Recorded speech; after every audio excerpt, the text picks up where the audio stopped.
May tatanong lang ako tungkol sa education ng mga kinder. Kung ano po usually ang tinuturo natin with regard sa mga tamang pagtapon ng basura.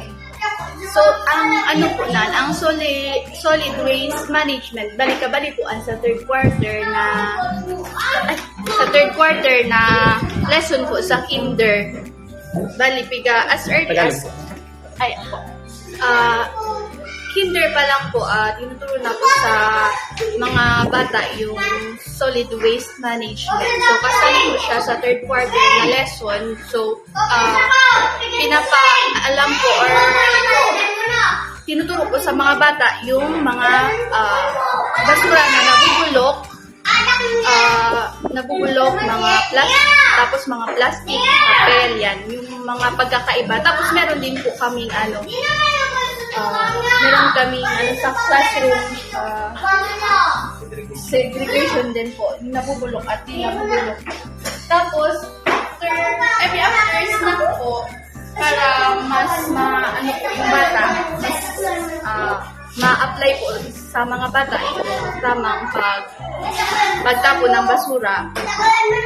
Every after snack po, rutina po nila na maglilinis po, and then after maglinis, itatapon po doon sa likod ng school. Meron po kami sa likod ng school ng compost pit kung saan doon po nila tinatapon. As early as kinder ay dapat tinuturuan na sila sa tamang pagtapon ng basura. Yes, sir. As early as kinder, para po maliban po sa aware po sila at saka para alam po nila yung sa kalinisan po sa paligiran, tsaka papractice na po nila. Tapos yung values formation niya. Yes po. Palagi naman po sa lesson na na-integrate po pag may mga connection po sa proper waste management. Thank you po.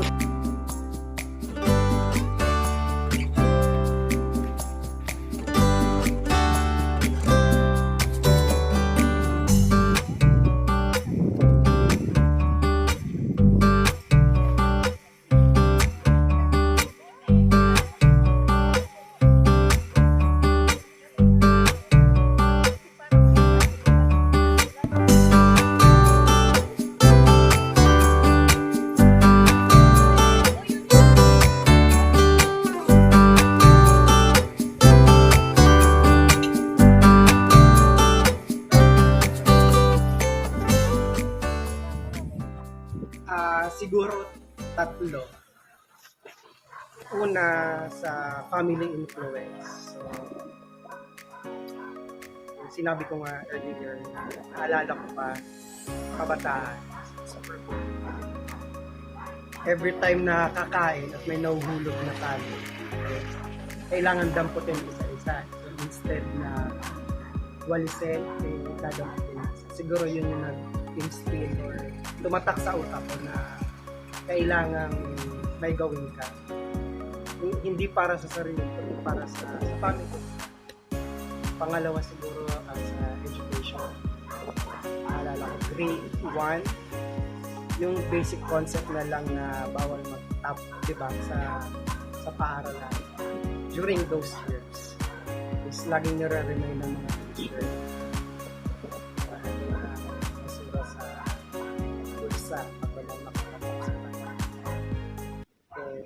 Siguro pangatlo is yung experience-wise na naiinis ako na tipong yung simpleng basura, bubble gum, ang naupuan or maapakan. So ayoko na yung na-experience kong inis dahil naapakan ko na-experience na iba dahil ako nito.